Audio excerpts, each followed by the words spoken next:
To defeat an enemy, you must know them. Not just their battle tactics, but their history, philosophy, art.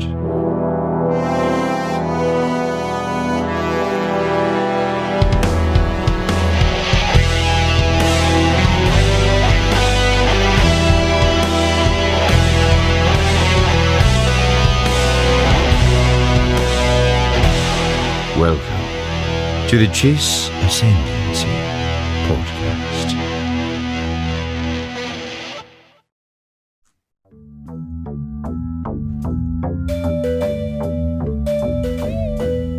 Hello, everyone, and welcome back to the Chiss Ascendancy. It is episode 122. Wow. Yeah, and don't forget, you are listening, watching, and enjoying the Chiss Ascendancy podcast.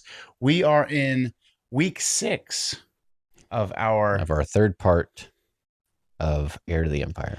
6 of 3. There's always some math in there. Yeah, 18. Yeah. Part 18 in total. Part 18 of the Heir to the Empire comic read-through series that we have steadfastly finished. I'm actually pretty proud. That's a pretty big undertaking. That's an accomplishment. That is So and we haven't missed a week. We haven't missed one. Pretty We've been great. one day late like once. Yeah, that's pretty good by my standards. Pretty good. And we were one day late last week because we had the Darth Maul freakout episode. Yeah. That I did. And so But that was not an accident. yeah, that was on purpose. Yeah. We had to what's the word? We had to procrastinate on purpose. Planned procrastination, you might say. And so if you are tuning in, thank you so much. If you've been along for the journey this last 18 weeks, we are in the finale of really the series of books that saved Star Wars. Things like Maul, Shadow Lord, things like The Mandalorian and Grogu, dare I say, wouldn't be coming out in the next couple of weeks or months if we did not have the Heir to the Empire trilogy of books first, and then of course the comics followed suit. And so we're very excited. As we mentioned last week, we are going to be on a Rise of Skywalker level pace to wrap up all the loose ends. Yeah, we're A lot of things going on. a lot of things, almost too many things going on. A lot of things going on. So for those of you who tuned in with us last week, just kind of catch you up where we're at in the story. The Rebellion, also known as the New Republic, is fighting a battle on two fronts. One is a farce to try to lure the Empire there. The other is at the headquarters of the Imperial shipyards at Bilbringi. The idea is Bilbringi was going to be too strong for the Rebellion / New Republic to attack. Therefore, that's the perfect place to go. But wouldn't you know it, Sly Bones Thrawn. Yeah, well, it's funny because Saw right through it. Hellion keeps questioning him. He's like, "Are you sure?" And he's like, "I'm positive, Captain." Yeah, he says, you don't have to believe me, just prepare to be wrong. That's pretty awesome. Which is how I feel about most conversations I have. And then you've got that going on. You also have the strike force which is a pretty strong group of Han, Lando, Chewie, 3PO, it's all the greats. R2-D2, Luke, and Mara Jade on Wayland. To be reinforced by Talon Card and Leia and Talon Card's dogs. Yes, and to also being reinforced by a team of Nogri. Yeah.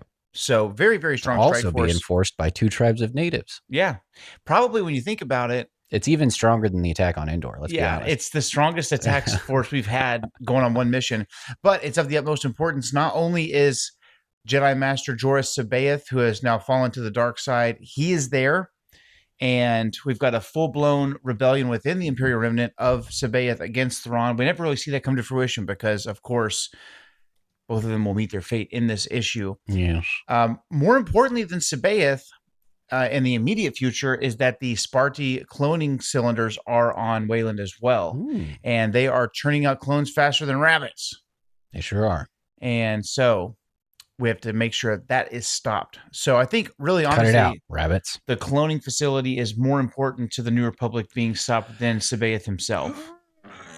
Yeah, I could see that being because if he gets kicked out of the Imperial Remnant and Thrawn, just kind of forces his way out, they put him in it's definitely escape pod and shoot him in the middle of nowhere. I think ultimately C'Baoth is probably like the greater threat in that the cloning long facility run. by itself isn't going to do anything. Yeah. You know what I mean? But I think as far as the greater damage it can do across the galaxy.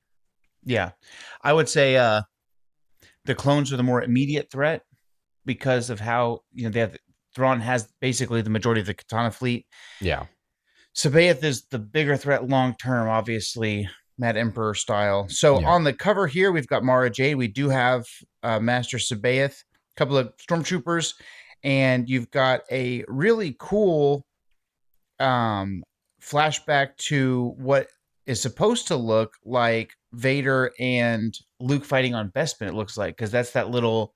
Is that what Pixie? Here? That looks like Vader and Luke in the Death Star to me personally, but I guess it's a blue lightsaber. So yeah. Then again, you've got they haven't been terribly discerning with what lightsaber color Luke might be using. On a given day. You've got the viewport above the Emperor's throne. Mm-hmm. It looks also, vaguely like that. Yeah, but then you also kind of have the outside the ultimate trash chute window. Yeah. One of the harder missions on Lego Star Wars. Yeah, the window on Cloud City is very iconic. I'll tell you the reason why. Not the hardest mission on Lego Star Wars, though. The hardest mission on Lego Star Wars by far is the pod race. This is what I'm referring to. Yeah. No, I totally knew what you meant. And, I'll put the picture on screen for those of you who are watching. It would YouTube make at sense home. that they call out to that, knowing what we know about this episode. I mean, it was kind of a, oh no. Anyways, with the clone of Luke, or Luke Prime, if you will. It's cool because you have that window. It's a callback to obviously Luke, however you want to pronounce it. Obviously, if you guys are listening to this, I assume you've either just listened to this because you like the podcast, or you've already read the issue. The clone of Luke here is made from the hand. Yeah. And the lightsaber is the saber of... I have to assume Luke Tim Skywalker Zahn / enjoys Anakin. mathematics to some extent. He uses parentheses or apostrophes to differentiate between different iterations of the same character quite a bit in the series. So we have Luke, who is or as we were calling him, I think the first time we read through it, I was joking that he was Luke Prime. Is a clone of Luke, and it's the same kind of thing that he does with Joruus C'Baoth. Instead of being Joruus, it's Joruus. Yep. Yeah, that's something you see really early on, and you're like, "What's the difference?" And when it's funny because there's no you almost context, assume it's a typo. Like, there's no context for 3 books. So when I first read it, I was like, "Wow, pretty glaring issue here that they didn't mention." Yeah, it's especially if you're reading I don't think they actually showed the distinction of the Luke names. I believe there is the distinction shown for Joruus and Joruus in the comic issue, but there are some oversights in the comics, like Mara Jade saying the cloning facility is a shambles, which is not exactly how you have a whack at that turn of phrase. But if you read the books, I think you can generally assume that they've been proofread a little bit more thoroughly. By people a little bit more in the know.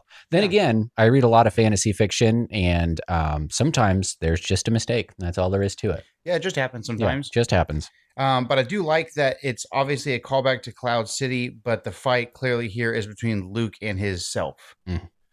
Even though the one saber there is blue and the other one is like a purplish whatever. Did we see a very striking resemblance between the Emperor's Chamber here in the cloning facility and the Emperor's Chamber on the incomplete second Death Star, with the big old walkway and all that stuff?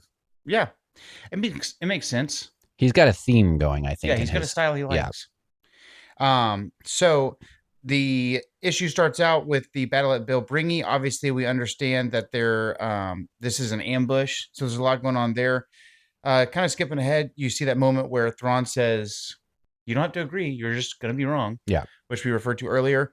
Then the natives cause a big distraction on Wayland at the front gates. And so not only does that help them get in through the side of the mountain at Mount Tantus, but it also distracts the main core of stormtroopers that are going that way, which ultimately we think would buy our hero some time, but it really doesn't matter because C'Baoth is following their steps every moment of the way. Talon Card arrives on Wayland with Leia and his 2 Vornskers. The names are Drang and the other is Sturm. 2 of the coolest animals in recent Star Wars years. Recent Star Wars years. From the last 30 years, I guess, is the point I'm making. Last 40 From years. From the last total years of Star Wars. And then you do see the cloning facilities there on inside Mount Tantus, and they are vast. They are incredible. And a million more well on the way. To your point, the Emperor's throne room / C'Baoth's throne room in Wayland is fantastic. And again, it does follow the same theme as what you're talking about. You've got the iconic staircase there going up to the throne room. Big old tall back chair. Yeah, I think the chair in this one is cooler than the chair on the second Death Star. Yeah, I don't think it was practical to make a 13-foot chair on the set of Return of the Jedi. Yeah, it's very, very cool. It's very ornate. You've got the... It has more similarities, I think, to like Vader's throne in Vader's castle. The high back. Yeah. I do think it's funny that Palpatine, and by extension, C'Baoth using his throne, has such a flair for the dramatic. Like every single time, like when Anakin goes to tell Palpatine that Grievous has been defeated, he's just or been enjoying engaged. The scenery, man. He's facing this way, and then he turns his chair, and there's the Death Star right there in front of him, and those plans go away, and he's like, Anakin. The same thing with the Emperor on the second Death Star, turns his chair, and then does I thought you were even talking about, am I mistaken, or is the chair facing the opposite way in Revenge of the Sith? That's what I'm talking about. Okay. Yeah. I thought you were talking, well, no, I meant like when he's been captured by Dooku on Grievous's ship. I think it is. Yeah, he's captured. I want to say that swivels. Yeah. And you know what's interesting? That room is actually Grievous's room. Yeah. Where he's sitting in that throne. Grievous is a much deeper character than you realize from the surface. The Revenge of the Sith novelization, dude, is not a joke. Yeah, you say that a lot, and I haven't visited it for myself. It is awesome. And then when they get in the throne room, there's a moment where he holds up his hand. C'Baoth, holds up his hand, and he says, "I do not give you permission to leave." And then Luke says, "A remote activator has something that needs something to activate." And of course, C'Baoth says, "And so it does. I have my soldiers prepare it for me before they went outside the mountain." In that moment, is that when you would say they kill all the Islamiri? Yeah. And I think we kind of get a foreshadowing of that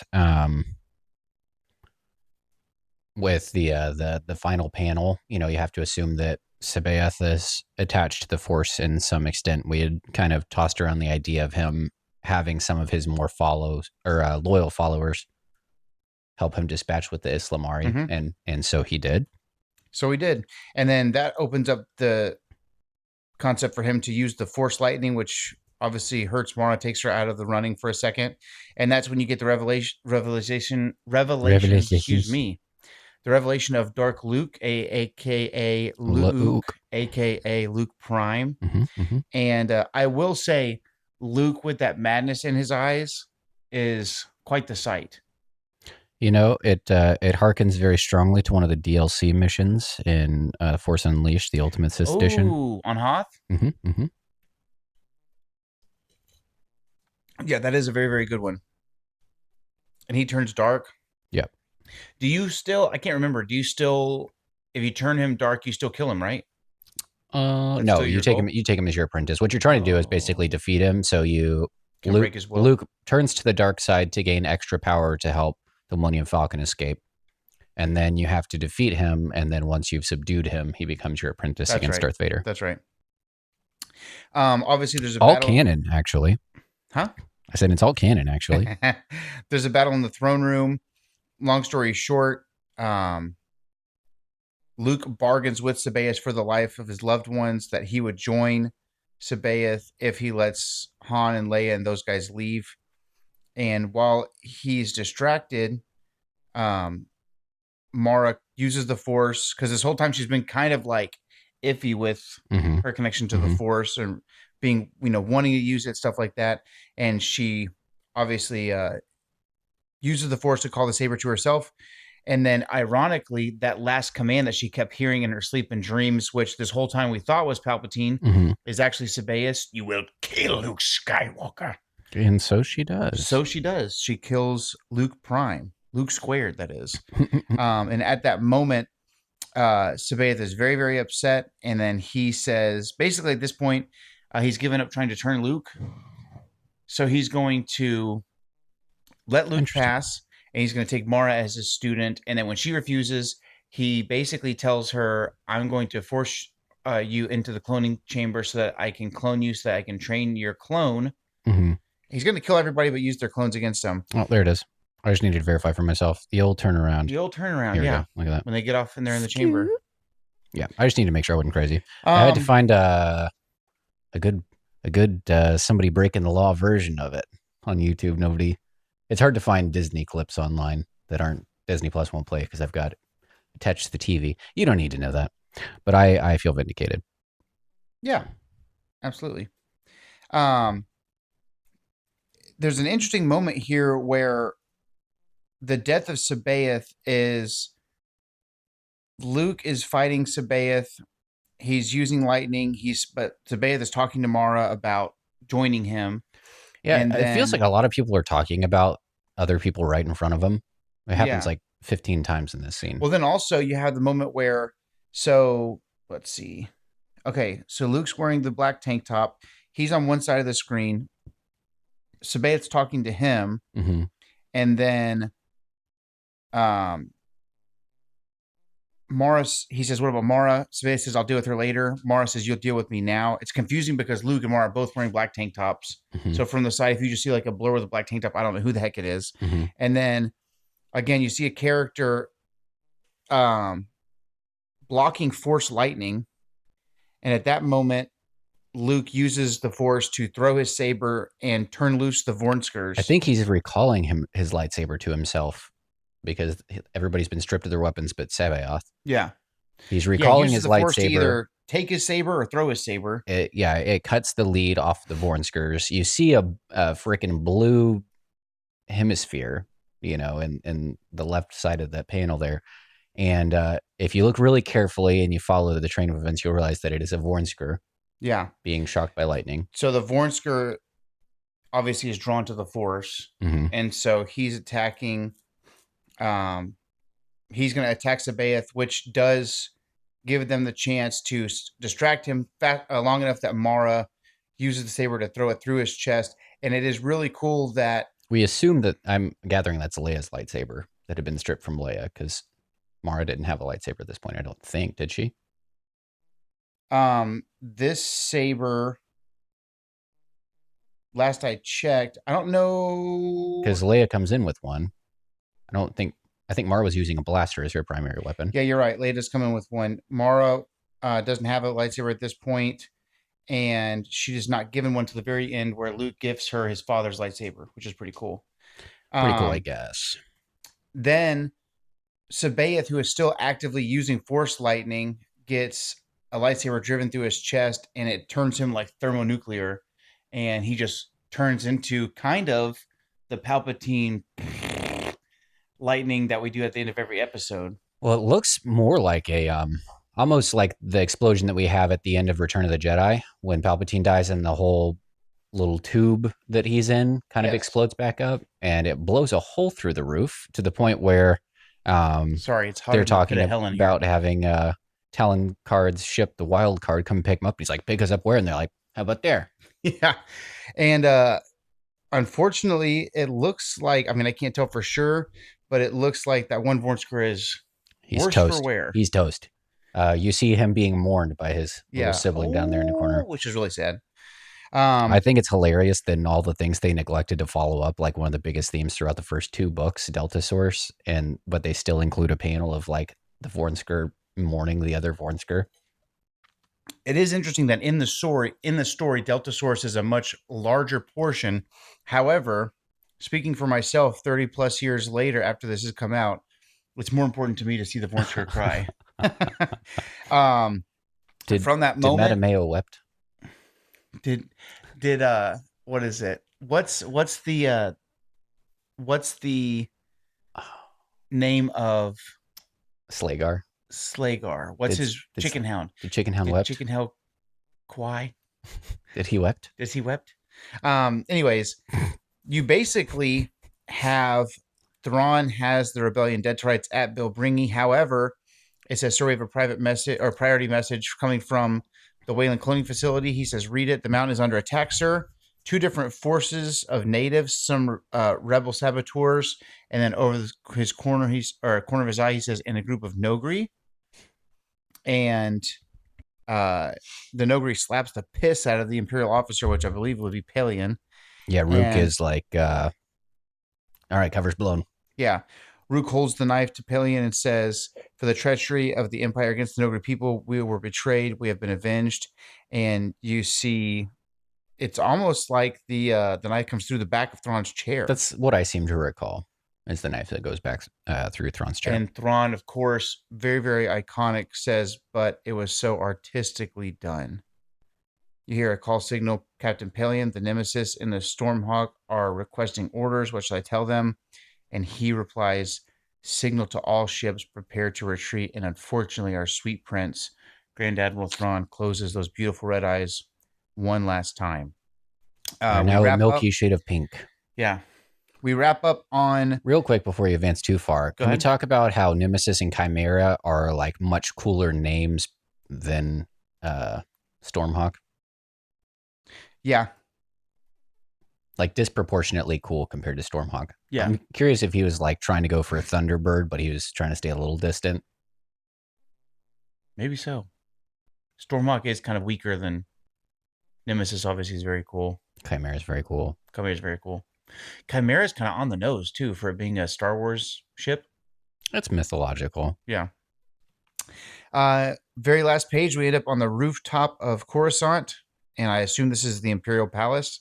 We just can't get away from that hellhole. Just cannot. Luke We insist. says, "Quite a view. How does it feel to be home this time?" Amara replies, "You know, Skywalker, just between us, you're pretty pathetic when you try to be devious. I'd give it up and just stick with that straight out farm boy honesty," which is cool. You get a lot of that version of Mara, like, Luke, your innocence is the best part about you. The purity of your heart is the best part about you. Mara's always going to have kind of that darker side to where she's going to take matters into her own hands. Luke, his best thing about him is he's Luke Skywalker, which is what makes it so painful to watch The Last Jedi and see him give up on everybody for a portion of that movie. For me, it's almost harder to watch the interviews of Mark Hamill and see his actual soul die. Mm-hmm. Him actually being upset about it. And then really, really cool panel. One of the last things we see, Luke is extending his hand. Mara says, "What's this?" He said, "It's my old lightsaber, the one I lost on Cloud City, also known as Anakin Skywalker's lightsaber. I'd like you to have it." Mara says, "Why me?" Yeah. Luke replies, "Because you've earned it. Because you're on your way to becoming a Jedi, and you'll need it. Mostly, though, because I want you to have it. I'll be in the conference room with the others. Come on down when you've decided," basically, if she's going to stick around and be part of the New Republic. And it's really cool because Mara, who's been so indecisive, obviously up until like 2 seconds ago, she went to kill Luke. Yeah. And she did. You see a moment where he says, "Hey, let me know when you're ready." And pretty quickly she says, "Hang on a minute, I'll come with you." So it's a pretty fantastic way to wrap it up. You see a full circle moment. Pretty cute. I will point out, I don't know if this is in the paper version that you read. In the digital version, you get a couple of pieces of artwork. I'll put those on the screen as well. The first one is a really, really cool. Yeah, let's have a look. See, I don't know if I have that. What I do have are some behind the scenes artwork of the comic. Yep. That's in this one too. Okay. Yeah, I do have these. Oh, look at this. Cool. Nogri. Yeah. The picture of there's the Katana fleet. Yeah, you have that too. Okay, cool. Tell me who you think Thrawn looks like in this picture.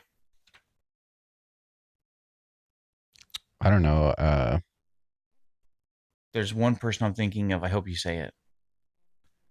I don't know, like the Crimson Chin. Look at that. No, it's an actor. Structure. It's an actor. Adam West. Close. That's 100% Clint Eastwood. Oh yeah. Well, I don't know if Clint Eastwood had like 18 procedures. And then it looks like, correct me if I'm wrong, I guess they're pulling out of Wayland there, or would that be coming out of the Nogri homeworld? Could be Kashyyyk. I guess there's too much of a structure. There's too many trees for it to be the Nogri homeworld. And then, of course, we've got the our trio of heroes there on the right of that picture. You've got Luke, Han, and Leia with R2 and 3PO there in the bottom. And then the next page is actually an introduction by Kathy Tyers. I'm not 100% sure that is, but I'll read this for you guys. It's a little bit long, so stay here with us. If it sucks, I'll cut it out in post. Okay. The memory is as vivid as yesterday. I leaned on a hoe at the edge of my vegetable garden in married student housing at Montana State University.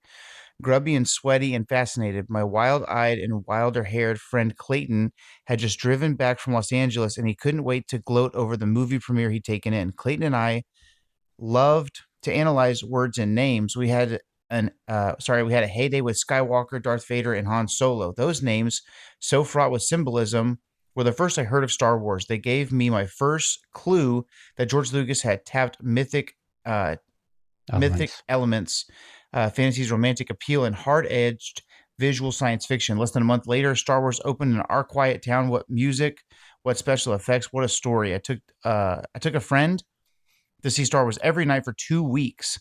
Their eyes bulged and their mouths fell open when the Falcon streaked into hyperspace, but when Luke dove into the Death Star's trench, I saw only the screen. As I drove home, my round-nosed Volvo station wagon became an X-Wing fighter. Our back streets bristled with Imperial gun emplacements, and I pitied the passing drivers who never knew they had become TIE fighter pilots.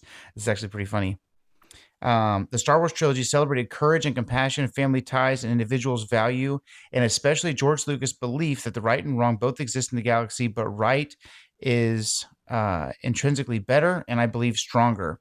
I sympathize with Luke's impatient longing to be someone, to do something important, and to fly off to exciting places. I, too, had suffered a horrible expulsion from innocence when my mother and stepfather were senselessly murdered. Wow.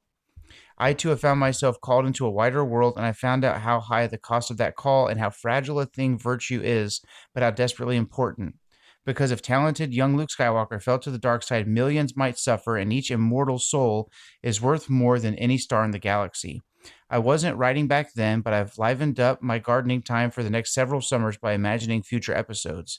Years later, when Bantam Spectra was about to release the novel Heir to the Empire, I begged an advance copy from my editor, Jana Silverstein.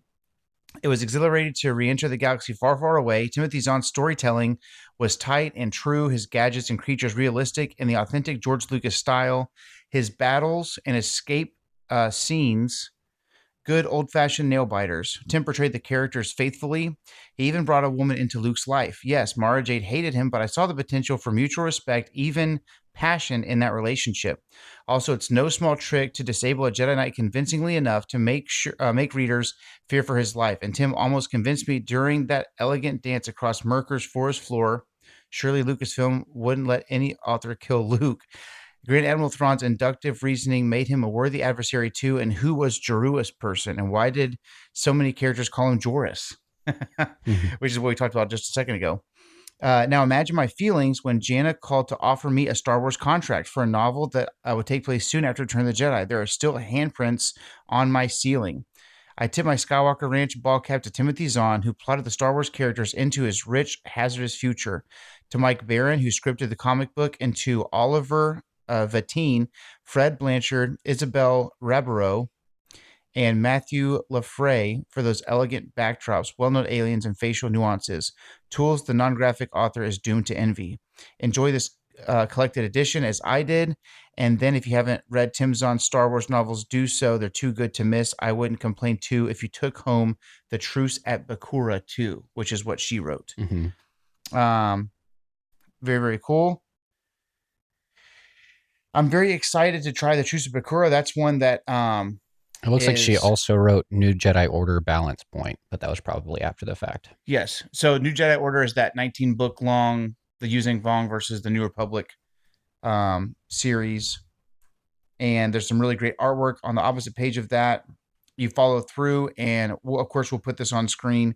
You've got a great photo here of Luke, Han, Leia, Lando, and the Katana fleet. And on the very last page, it is a writing from Michael A. Stackpole, who is also a fantastic Star Wars author. I will not make you listen to that whole thing again. This one's even longer than the other one. And then there's one by Steve Perry, who wrote Shadows of the Empire, if I'm not mistaken. Let's see, Shadows of the Empire, which Shadows of the Empire could 100% be its own episode and all kinds of stuff because there's so much in Shadows of the Empire. That was Shadows of the Empire was the first time that we got a multimedia attack of new Star Wars material. So with Heir of the Empire, you had the trilogy of books, and then from there, we had the comics and things like that, and of course, audiobooks followed and whatnot. But Shadows of the Empire was, you got a couple of action figures from Heir of the Empire, but I think that was years later. Shadows of the Empire, you had the book, you had the comic, which were actually two separate stories, if I'm not mistaken. And then you had a video game, which was, they all kind of have different things intertwined. But then you had action figures and stuff like that as well. So really cool stuff from Shadows of the Empire. As we come to a conclusion of this 18-part series, give us your thoughts on everything coming to a close, your first time reading Heir of the Empire. Just what would you say? Obviously, the Chiss Ascendancy podcast has deep roots within the Heir of the Empire trilogy. What would you say are some of the things that stood out to you? Why Thrawn is such a staple character for you? I think we hadn't really seen, or I guess I hadn't really seen, a Star Wars character who was non-emotionally driven. I feel like a lot of Star Wars involves, as much as the Jedi like to say there is no emotion, there is only peace, a lot of the decisions that they make are driven by compassion, which I consider to be something of an emotion. I guess empathy. You could say it's more of a philosophy, but it's, there is an emotional aspect of it. When they feel lost, there's hurt, but Thrawn is the only character I had seen up to that point that was more removed from the circumstances to deal with them to accomplish a goal. And I had found the way that he paired his logic with art to kind of psychologically demolish whoever he was up against. It was just a very compelling character because you didn't really see anything like that. We haven't seen, in my opinion, we still haven't seen a character that is that far out of the normal bad guy stigma. Thrawn, who is like very Spock-like, not emotional, not given to overreacting or underreacting. Everything's just even keel. The facts are the facts. He's such like, the weird thing is when you think of someone, if you met someone and they were going through college and you said, okay, what are you studying or whatever, and they were an art major, you would assume that they're not very intellectually driven, more of a kind of a detached life as well. Go off of their feelings, go with the flow type of person. Not to say that art majors are dumb, but most artistic people I know are not deep thinkers in the way that you would classically think of a deep thinker. They probably think deep thoughts in their own way, but it's hard for me to relate to it because I'm so inward in my contemplation. And I know that most people who are artistic contemplate outside, where they'll create a piece or they'll write a song or something that helps them process something. And so, well, like the concept of like someone that says like, I'm just a free spirit. And I'm like, well, there's law and order. Don't forget, we got to do things in order. You know what I mean? And so Thrawn is just such an enigma of, he sees, it's so strange. Okay, so imagine every time he sees art, he sees like a paint by number layout. And he's like, oh, well, they chose this art style, or they paint this way, or they sculpt this way, or they choose these colors. He's reverse engineering art You know what I mean? It's he's kind of What was taking the the product. author feeling whenever he Yeah, was painting this? or he talks about like there's one society that never developed 3D art, or you know what I mean? It's all two dimensional, and what does that tell us about how their strategy? And so everything to him is war related. Yeah, which is interesting. yeah. He reminds me of General Patton. Whenever if you go back and you watch the movie Patton with George C. Scott in it, and George Patton believed in reincarnation, and he thought and truly believed that his I guess I don't understand reincarnation that deeply in the sense that the way he believed it, he talked about it as if his soul, I guess if you would call it that, was created for war. And he had been a general in every major war in human history. And there's that moment where I want to say they're either I don't think they're in Italy yet. I think they're still in Africa. And he's talking to General Bradley, and they're out there in a field. And I don't remember what battle he's referencing, but he, obviously has studied war, and he names the things, this nation was warring against this nation, and they had this type of weaponry, and this person had this type of weaponry, and it was a bloodbath, and this person overcame so and so and whatever. And then it's like, wow, that's so cool, man. It's third party looking in. You're listening to Patton talk, and you're admiring how much he's studied war because he's a general, And then out of left field, he goes, "And I was there." And you're like, "What?" He's like, "I was there." Fascinating. Yeah. And it's just like he believed he was in like the Carthaginian Wars. He thought he was in all this stuff. And it's interesting how Thrawn kind of has that same feel about him, and even continued in the newer Thrawn trilogies, especially the original Thrawn trilogy, not necessarily the Ascendancy trilogy so much, but when he gets into Imperial space and he's at the Academy and stuff, he's rising through the ranks so quickly because of how his brain works. But it's very clear that like that's all he's good for, to his, to his credit, but also to his detriment. Yeah. That's why Eli Vanto is such a cool character, because he's the only real friend that Thrawn ever has. Yeah. Well, it's a fun addition, I think, because we have Pelion, who does a similar thing, I think. But he's not as doddering as Eli Vanto is. And so Eli Vanto has a much more humanizing aspect about him. When you say doddering, what do you mean? Clumsy hick. You know what I mean? Yeah. Because Pelion, for the most part, grasps a lot of things that Thrawn does to some extent. Yeah, Pelion he's brilliant enough. He's a lot less inept. Yeah. From the get, as far as we see him.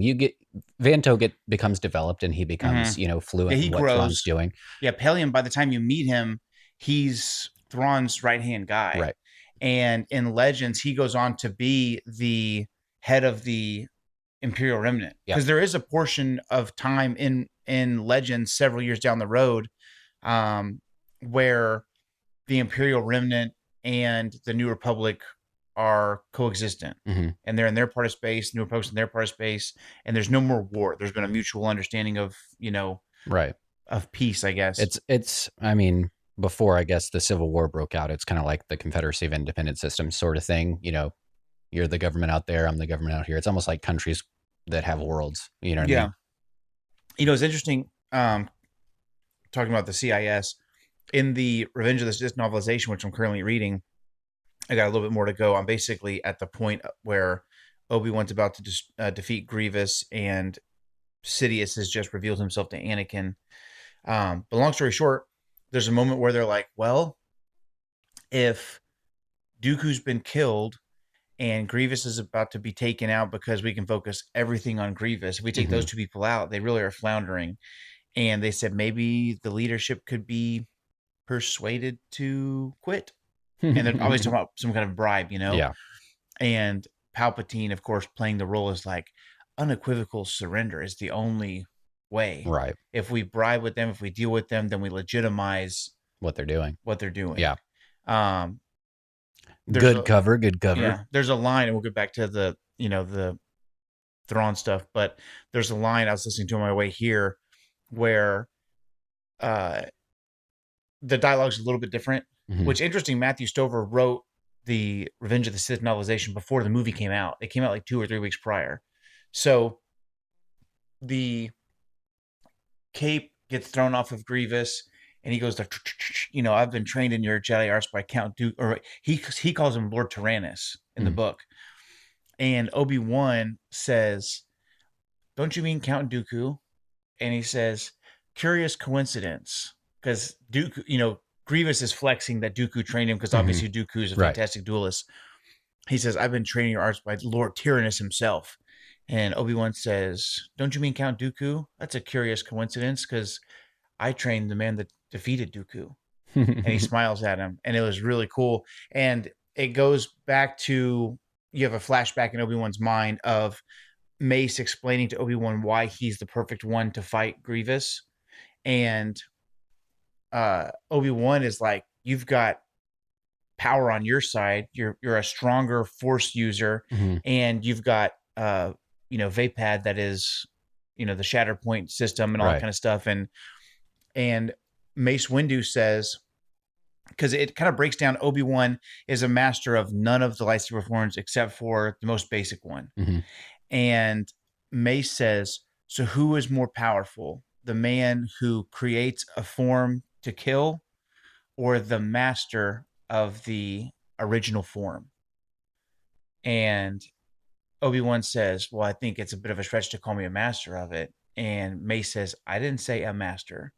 I said the master." Pretty baller. And he tells him, "Of all the Jedi, I have the utmost belief that you're the most equipped to defeat Grievous."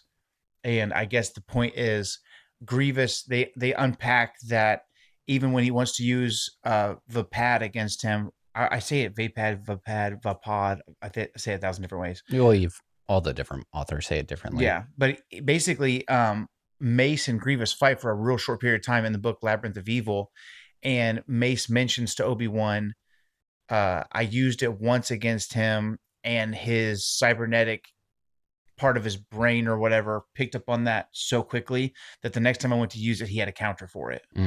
And he said, "So because you're so defense first, you're not going to lash out. You're going to basically let Grievous fall into his own trap." Right. Anyways, freaking everything that if you were watching a YouTube video of like, "Let's watch Revenge of the Sith," and break down every single moment of the movie, that's what the freaking novel is. Yeah. It's freaking fantastic. It's almost making me feel like the novelization makes the movie that much better, where on the way over here, I was like, man, I've always said Empire is my favorite and Revenge of the Sith is number 2. I'm starting to maybe think Revenge of the Sith is my favorite one because of how much more I know about the story now. Yeah, I always I got dogged in college for watching what people perceive to be a children's show and Star Wars: The Clone Wars, but I didn't care because I'm my own man. Yeah. And now everybody wants to know all the stuff. And everybody would be like, "Well, the prequels sucked." It was still, sequels hadn't come out yet, so people still had rage against the episodes 1 through 3. It's so good to see those actors get their vindication now. Yeah. But I was still standing on my own 2 feet, and a true individual, an intellectual giant amongst intellectual smalls. And I was like, if you got beef with the prequel trilogy, then put on your big boy pants and watch this children's show with me and let it solve all your qualms, because you have these complaints that are completely erased by all the things that take place in this show. It really fleshes out what you see in the films. And time again, I was right.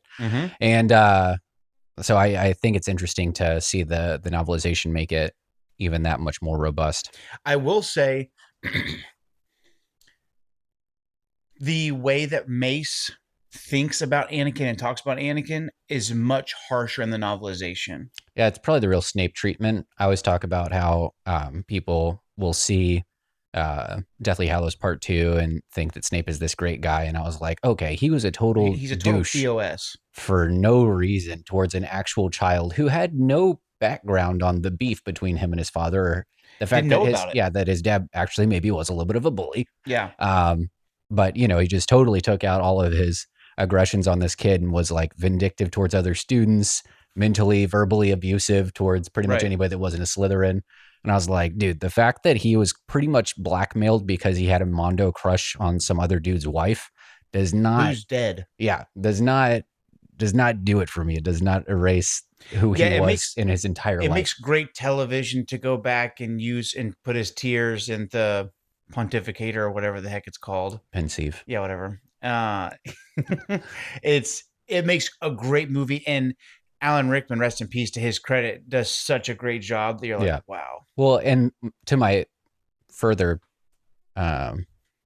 expansion upon this, the films make it almost like a sillier kind of mean. Like I always talk about the scene when they're trying to find dates, Ron and Harry, and they're kind of talking during study hall, and Snape does the whole, shoves their heads back in the book thing. It's almost a little playful. That does not exist in the books. Everything is absolutely vicious. I think up until the very, very, very, very, very last moment, if not until his death, he only does what's right because he's still in love with Harry's married, now dead mother. Yeah. He has no love in his heart for Harry. Yeah. And Albus shows him like, hey, you freaking psychopath. Yeah.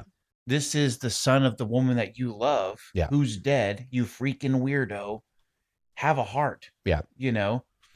And it's the books paint it much differently than the movies. Yeah. But I think it's hard to put that kind of character in film that's just like that distasteful. You know what I mean? Yeah. And gross. It's a weird, like he's all skinny and super pale, and it talks about like how disgusting his hair is. Like a total, just a yucky guy.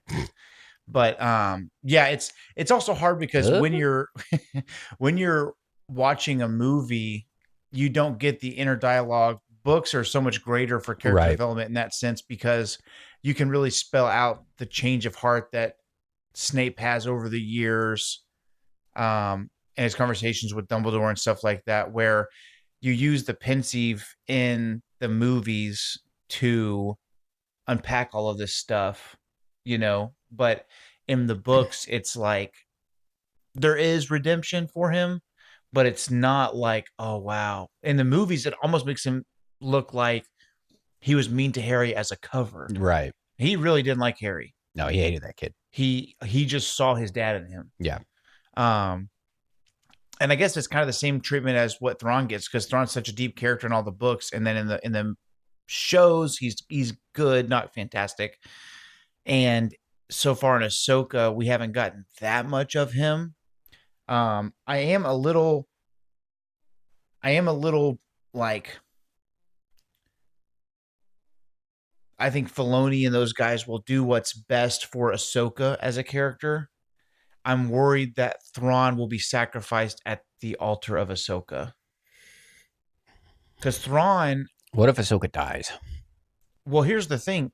Ahsoka... Be pretty sick. Now... I don't like live action Ahsoka. I barely like animation Ahsoka. I think the character has changed too much in the way that she is played out in live action. I think she's much broodier. You don't ever really see Ahsoka in animation as broody. Yeah. She's just angsty. And like, it's kind of the Luke Skywalker treatment to me. She's angsty and pessimistic, and that's not even close to the Ahsoka that you see. I do appreciate in in animation. She was angsty and kind of reserved and everything in Ahsoka, and then obviously after the episode where she falls into the world between worlds and has those moments with Anakin, that she kind of comes back to her normal self and starts to smile and stuff again. I as a Luke Skywalker stan, I am jealous of the Ahsoka fans who got to see their hero really turn the corner, because we didn't get that with Luke. We got 5 good minutes at the end of The Last Jedi, in my personal opinion. And then you got good moments with Ghost Luke where he has the lightsaber. It's funny because it seems to me that people that really like The Last Jedi feel like they were bullied and like made fun of, and the people who didn't, here's the feeling I have, and tell me if you feel the same. People who like The Last Jedi are the people in school who were a little bit more nerdy and stuff like that, and they feel like, not that they were, but the way that they're portrayed. And the people who didn't like The Last Jedi are like the athlete, jock, douchebag guys. And it's interesting that when The Rise of Skywalker came out, the people who were so upset that people were being ugly about The Last Jedi then totally took a dump on The Rise of Skywalker and talked about how much better The Last Jedi is. And I was like, hang on, we just spent the last 3 years like talking about how rude it is to not talk so negatively about The Last Jedi. Yeah. And then the second that The Rise of Skywalker came out, y'all just took a dump on it. That's just how life works. You know? But Yeah. do you get that same sense? I see that in literally everything ever. But in this particular hey, situation, don't bully me. This is just my opinion. Hey, idiot, you have a stupid opinion. Yeah. People will turn. That's just, that's how life is. But it's funny how, I guess the point I was trying to get to is online. Mm-hmm. If you have an actual dialogue with people that you know, it never gets to this point. But online, you get the sense that people are like, you know, you don't get to tell us how Luke is supposed to be. He's not your character. He's the franchise's character. And if this is how they want to write him, then he's not your Luke Skywalker. You have to accept him because the canon is that he did those things, right? Mm-hmm. Whatever. Then in the canon, J.J. Abrams writes, the weapon of a Jedi deserves more respect in The Rise of Skywalker. Like totally giving the bird to Rian Johnson's flippant whatever with the saber in Last Jedi. So anyways, I just hope, I say all that about Thrawn. I am jealous of Ahsoka getting that turnaround quickly in a TV show that we never really got from Luke. Yeah. Because Luke could have been so badass in the sequel trilogy, especially if you've read the comics. Could have been pretty neat. If you haven't read the Kylo Ren origin story comics, you get some primo Luke in there. Yeah. Him versus all the Knights of Ren. All of the Knights of Ren. Which I guess sounds less cool when you see Kylo Ren take on all the Knights of Ren, but it wasn't. Here's the other thing, though. It was pretty baller. It was all the Knights of Ren, including Ren himself. Ren of the time, yeah. Yeah. Good point. So I hope that we get. I asked this. Star Wars Explained was doing a live Lego build. Ask Us Anything, and this video is inevitably going to get like 30 or 40 views max, so he's never going to see it, but whatever. If you do, freaking message me, because he blew off a question I asked. What was the question?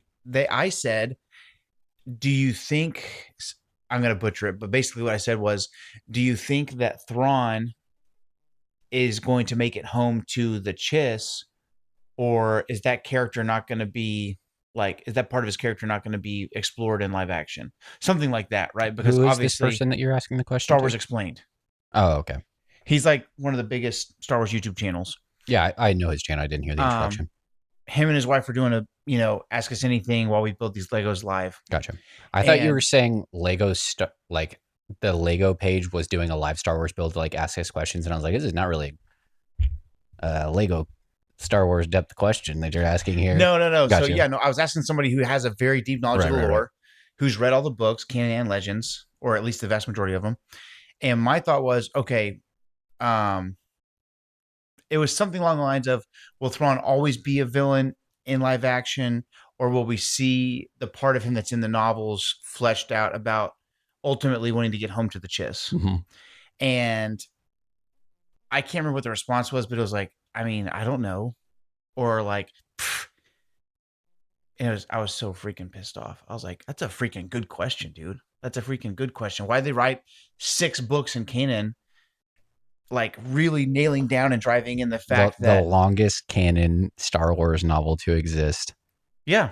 Talking about Thrawn basically using the Empire as a crutch to reinforce the Chiss Ascendancy. Yeah, that's important. Yeah. And the Grisks are a galaxy-wide threat. Yeah, certainly have the potential. I mean, they're the Yuuzhan Vong of the canon. Right. You know what I mean? So, yeah, I hope that I do appreciate the Heir of the Empire trilogy. It literally kept Star Wars alive long enough for the hype to revamp up during the prequels. Well, you have to believe that, now that Dave is officially wearing the big hat and he took the trouble to reintroduce Thrawn into kind of the main story, that being in charge of what's moving forward, he would do some sort of involvement. You have to kind of assume that he has some sort of love for that storyline. You know what I mean? Yeah, I just hope. I know he is a bigger Ahsoka fan, probably. Well, yeah, he literally created Ahsoka. Right. I do wonder sometimes, and because Ahsoka is still on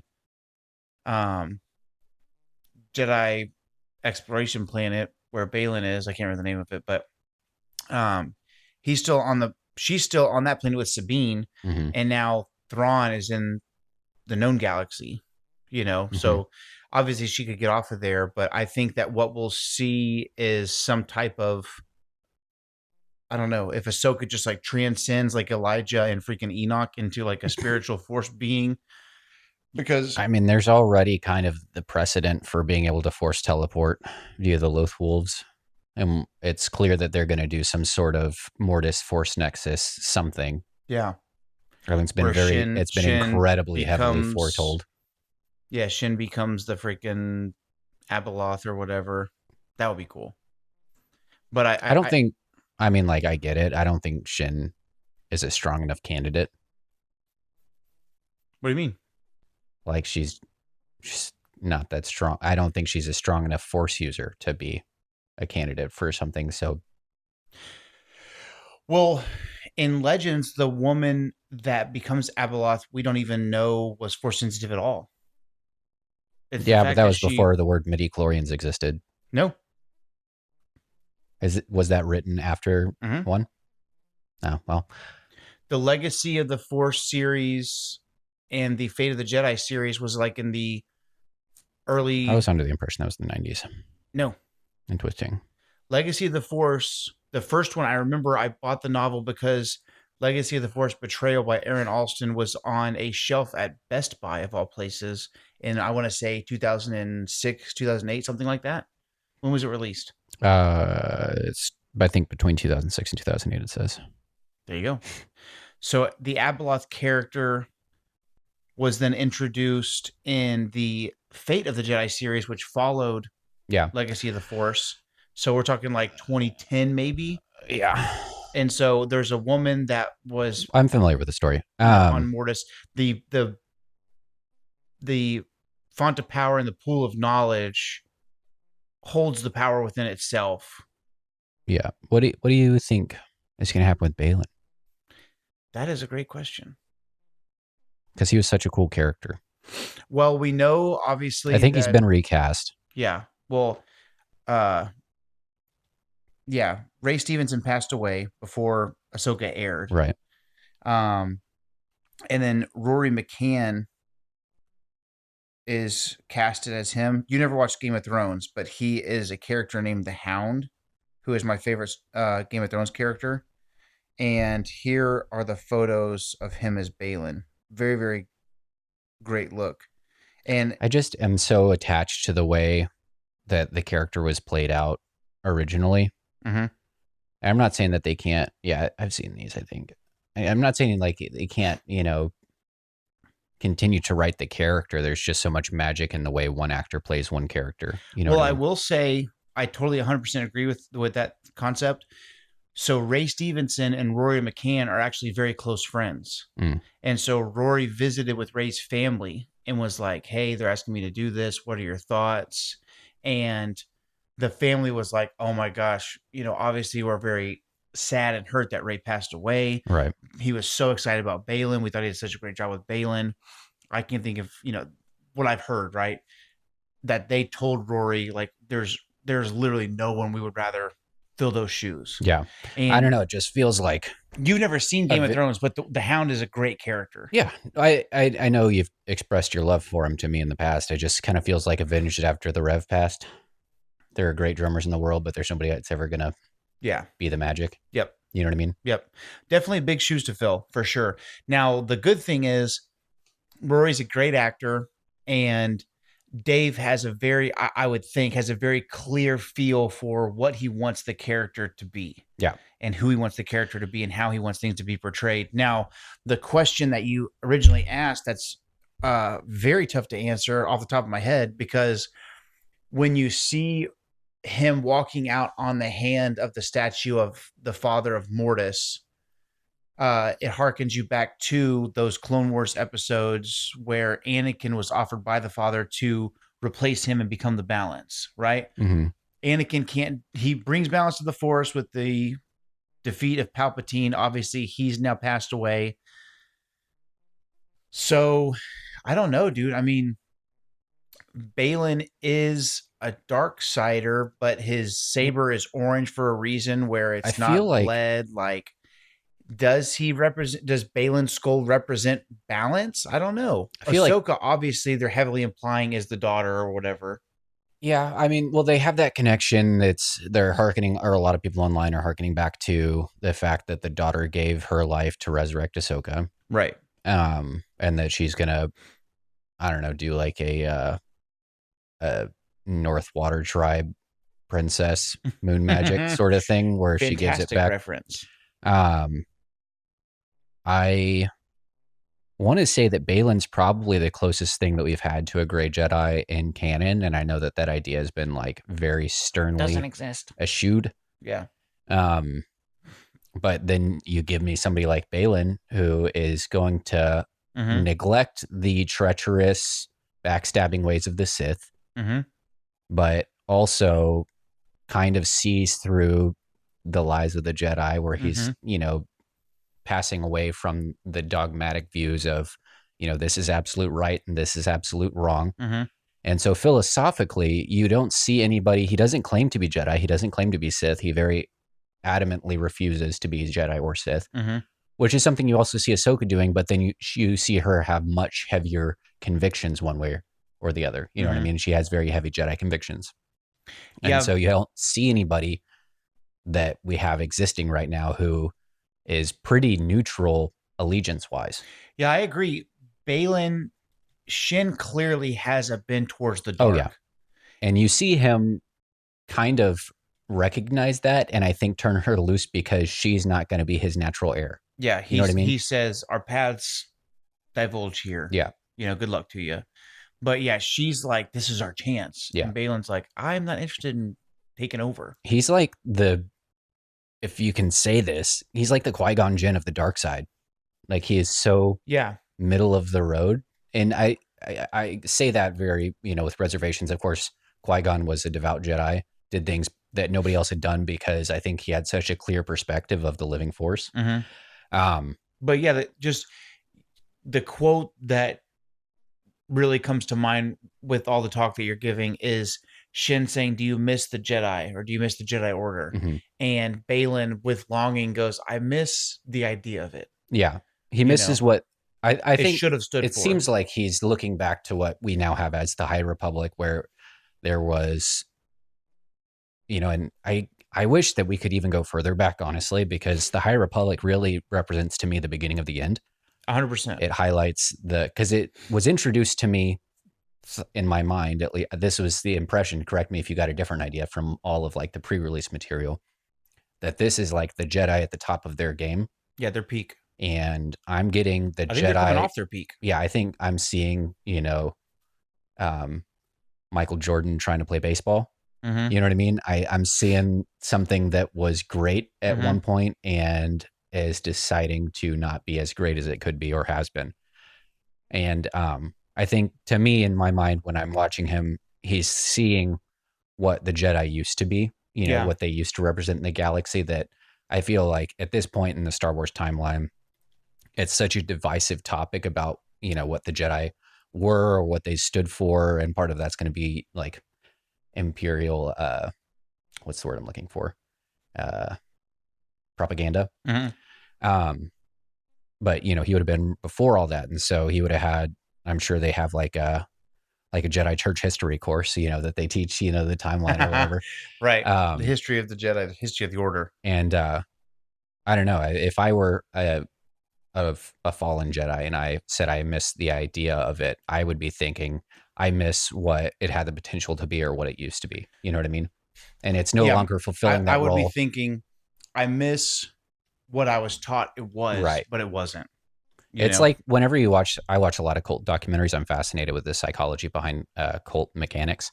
And anytime mechanics, anytime like a million mechanics that are in a cult. Yeah. Anytime, I mean, there's a recipe for making 100%. A cult, you know what I mean? And so, anytime you see an interview of somebody who has gotten out of a cult, they don't ever talk about their like love for the leader as much as they talk about how much they miss the community. Yeah. You know what I mean? And what you get a the lot of that in idea of, Wild Wild Country. yeah, they were presented with this idea of like a small utopia, and they bought into it for a while. And I think they missed the joy and peace that brought to their lives. Yeah, that first, in that documentary in particular, of Osho, obviously they speak very highly of Osho still, but in every documentary. But they say that also with like, I think an awareness of what he became or what he might have always been that wasn't on the surface, but I think they always, to me, there's always kind of the caveat of this is how we saw him at the time. Yeah. And this is what was happening amongst the people. Yeah. And in the guy that you say looks like Uncle Mike. Yeah. He's the one that has that look in his eye that Balin has. Mm-hmm. And he's like, the lawyer. Yeah. We got out there and we were the smartest people we knew. Yeah. We were the best lawyers. We were the best doctors. We were the best writers. We were this and this and this. And then we put all of that aside to join this community. Mm-hmm. And that's because they're looking for something. Second. You know what I mean? Yeah. It works for a good while in some places. Yeah. And then the Jedi, same thing. Like what, Luke talks about it in The Last Jedi, and he's like, at the height of their powers, they let Darth Sidious rise, you know? And I think maybe when he says the height of their powers, the height of their influence, but. Well, and you have to think, how much knowledge does he really have of, because so much of the records have been scrubbed. What is it? I mean, he's found like the sacred Jedi texts. Yeah. But 5 books. Right. Yeah. How much do you think he actually knows? I think, you know what I mean? Maybe whenever I think of the High Republic, it's kind of like, sorry to cut you off. Okay. So there's a book that I have. It's Celtic Myths and Mythology, or Celtic Myths and Legends. Myth and mythology is redundant. Celtic Myths and Legends. And the first 40 pages of the book is the author talking about how difficult it is to reassemble Celtic mythology, because when St. Patrick came and religiously colonized Ireland, they were so zealous in their turn to Christianity that all of the Celtic mythology and all of the written records that they could find were destroyed.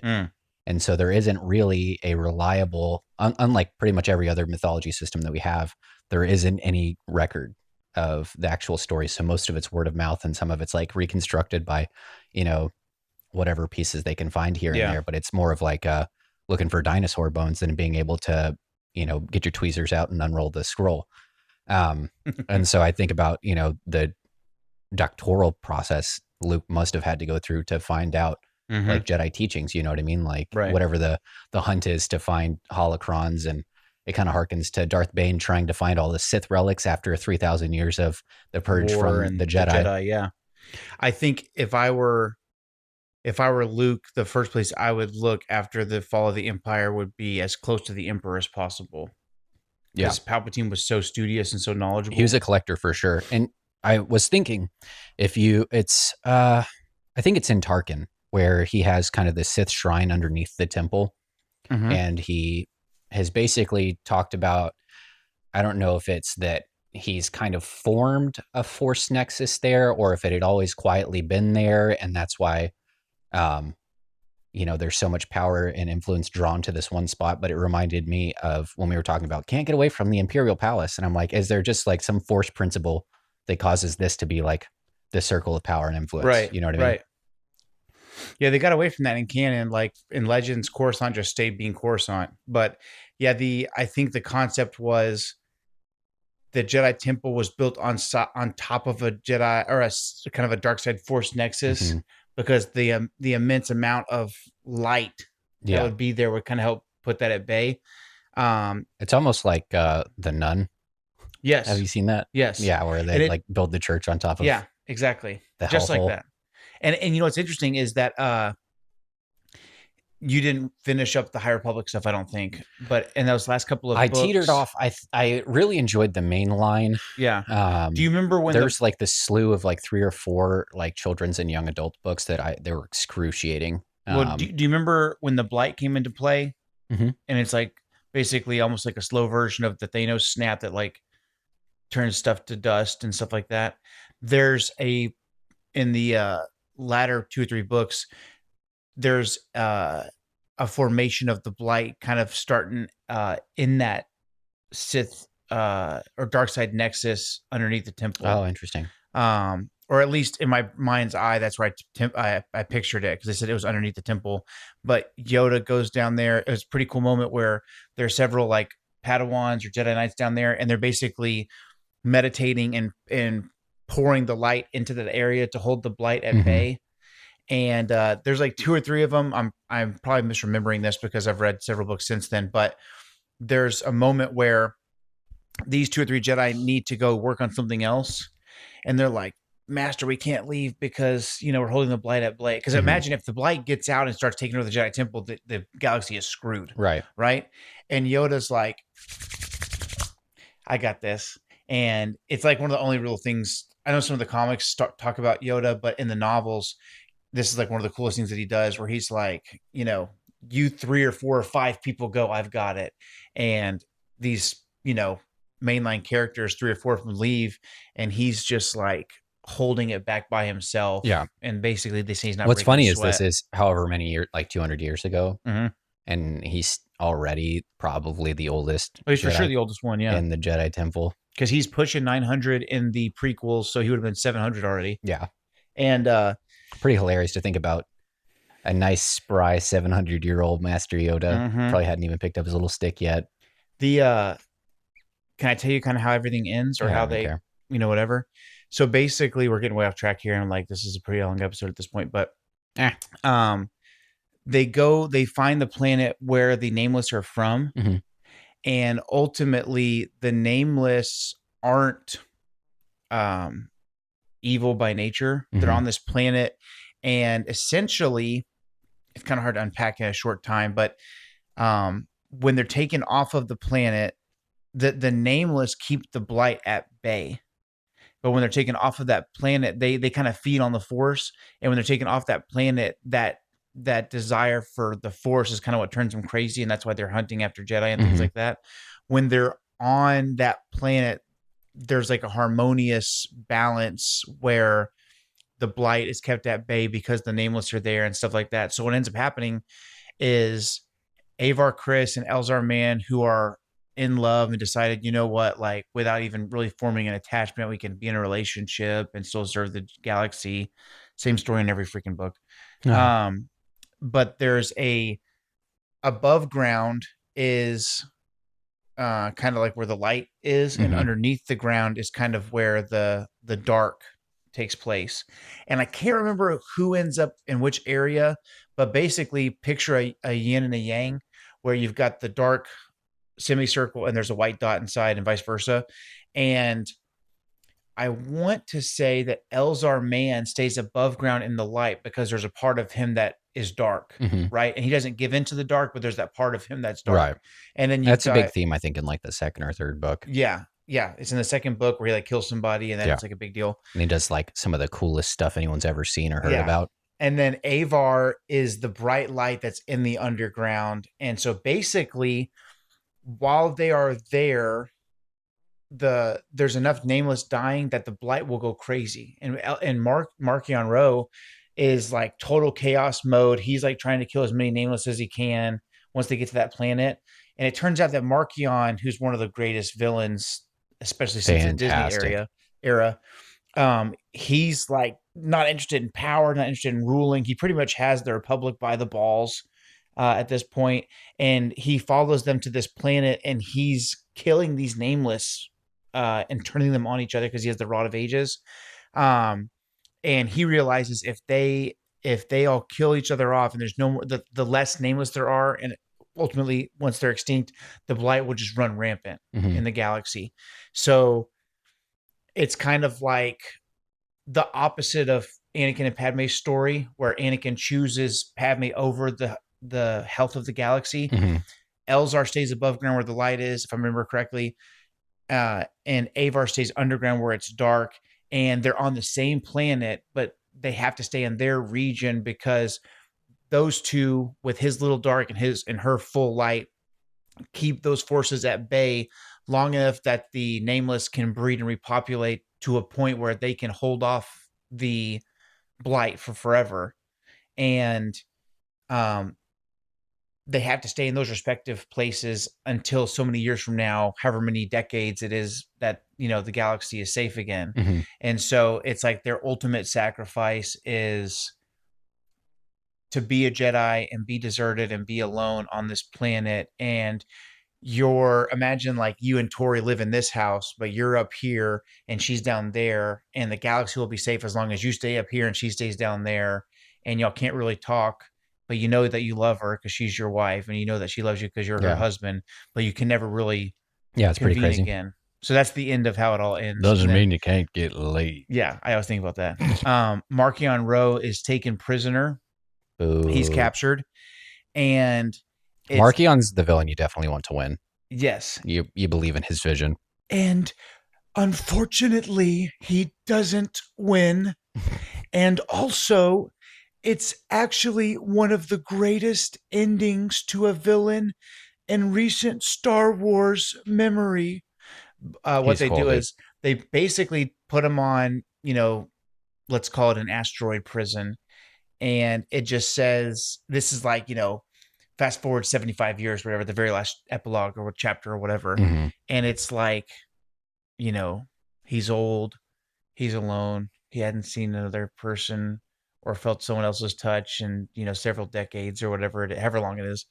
And he just dies alone in that jail cell. Crazy. Which is, to me, is like, every villain gets killed. Yeah. So it's like, it was definitely much different than what we thought was going to happen. It's almost like, you ever seen that meme where it's like an astronaut on the moon and he's looking over his shoulder at Earth and just sees this massive asteroid hit Earth, and he's like, oh crap. Yeah, that would suck. Stuck here forever, I guess. I definitely, I think is Trials of the Jedi the last book? Great book. I'll have to finish it out and just skip the YA novels. Yeah, just honestly, there's so much going on. You could go, I'm sure there's books out there that's like the story so far, like what they do for Supernatural. I'll find a video. I'm sure Star Wars Explained, even though I don't mind going through it because the first two novels were really good. I'm sure that there's a video that he made that was like, hey, the last book's about to come out. Here's where we're at, just to give you a little refresher. But that last one is very good. But okay, well, we can call it a night. And so that's the end of the Heir to the Empire trilogy read through. That's it. Fantastic idea. So thank you for that. Thank you. And next week, as promised to Wolfie, we're going to do a General Grievous deep dive. We're going to talk about his origins. We're going to talk about the Genndy Tartakovsky 2D version of the better version, the greatest General Grievous there ever was. Yeah. We'll talk about the Clone Wars. Some Dirge in there. Can we do a little appendix on Dirge? I've got a question that I want to ask you that I'm going to save for next week because I want your raw opinion. Okay. About General Grievous. But thank you guys so much for tuning in. Don't forget to like this video, subscribe to the channel, turn on that notification bell so you never miss an episode of the Chiss Ascendancy. Never, ever. And remember, the Force will be with you always. And also remember, the only family you have yet is me. We'll see you next week.